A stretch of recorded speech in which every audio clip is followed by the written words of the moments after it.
CPM সকাল থেকে বলে গেছে, আমরা বারবার বলেছি মিথ্যা বলবেন না, সকাল থেকে রটিয়েছে, গণশক্তিতে ছেপেছে যে দীঘা নাকি সব নিরামিষাশী হয়ে গেছে, সব নিরামিষাশী জোর করে চাপিয়ে দেওয়া হচ্ছে। কমরেডস, কেএফসি পর্যন্ত খোলা।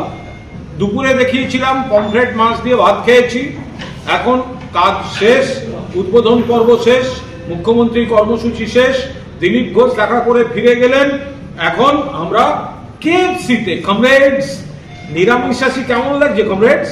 এই যে নিরামিষ কমরেডস, কেন মিথ্যা কথা বলেন?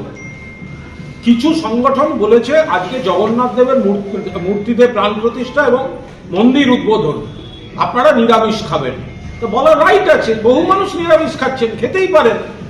আবার আমরা ভগবানও মানি, আবার একটু আমিষ খেতে ভালোবাসি। কেউ তো কারোর উপর কিছু চাপিয়ে দিচ্ছে না। মিথ্যা কথা বলছেন কেন?